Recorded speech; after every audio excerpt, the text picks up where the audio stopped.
अवकाळी पावसाचा सोलापूर जिल्ह्यामध्ये कहर. पावसामुळे पिकांचं मोठ्या प्रमाणात नुकसान. जिल्ह्यात जवळपास 240 हेक्टर क्षेत्राचं नुकसान.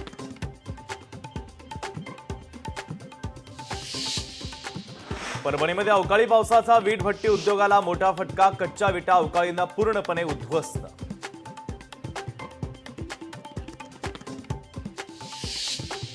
सोलापूरमध्ये अवकाळी पावसानं झालेल्या नुकसानीची प्रणिती शिंदेंनी केली पाहणी. नुकसानीचे त्वरित पंचनामे करून मदत जाहीर करण्याची सरकारकडे केली मागणी.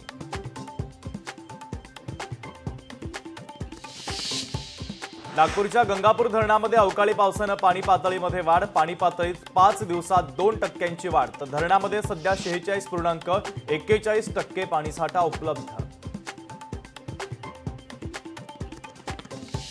अफगाणिस्तानला 4.2 तीव्रतेच्या भूकंपाचा धक्का. 4 दिवसात देशात सलग चौथा भूकंप.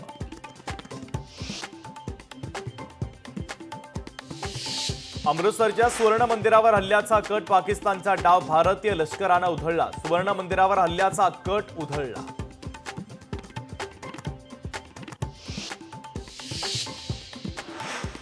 बार्शी ते पाथरूड रस्त्यासाठी ग्रामस्थ आक्रमक. रस्त्याचं काम सुरू करण्याच्या मागणीसाठी ग्रामस्थांचं आंदोलन.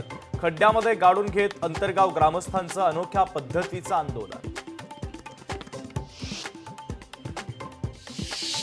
नागपुरातील शाळेमध्ये मुस्लिम मुलीला ऍडमिशन नाही. दयानंद आर्य कन्या शाळेतील धक्कादायक प्रकार. शाळेच्या विरोधात पोलिसांमध्ये गुन्हा दाखल.